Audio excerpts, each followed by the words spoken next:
plasma membrane regulates the passage of molecules into and out of the cell.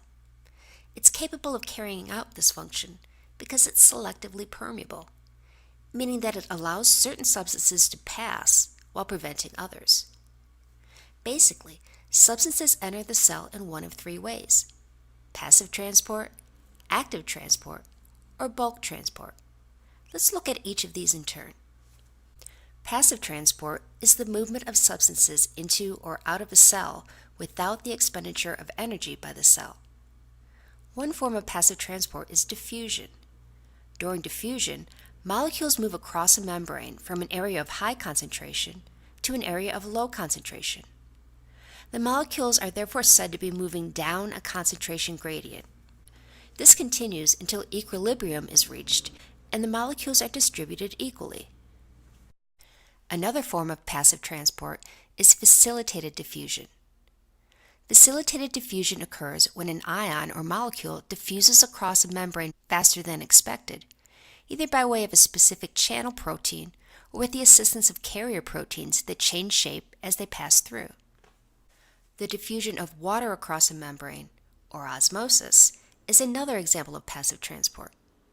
In many cases, specialized proteins called aquaporins allow for the more rapid transport of water molecules. The second type of transport, active transport, requires the input of energy in the form of ATP. The proteins that conduct this form of transport are often called pumps because they force molecules or ions to move from an area of low concentration to an area of high concentration. This is commonly referred to as up or against the concentration gradient. One of the more common examples is the sodium-potassium pump, which moves sodium ions back out of the cell and potassium ions into the cell.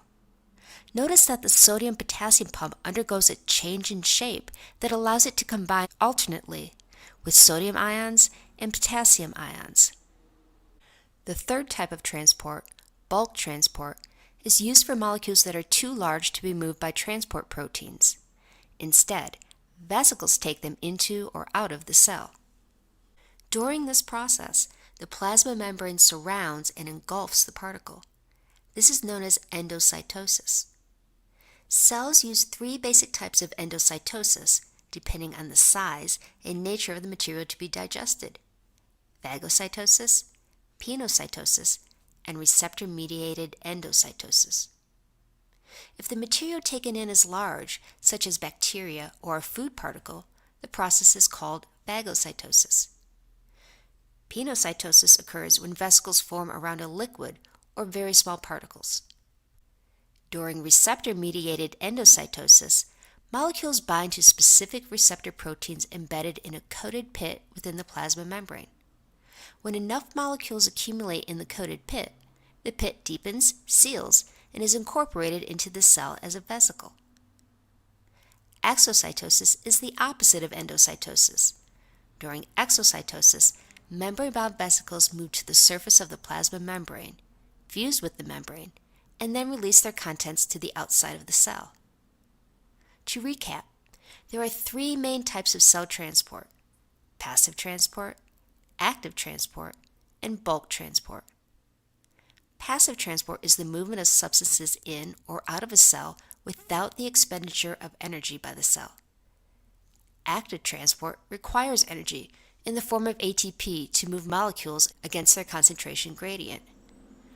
Bulk transport requires vesicle formation and metabolic energy. Forms of bulk transport include endocytosis, pinocytosis, receptor-mediated endocytosis, and exocytosis.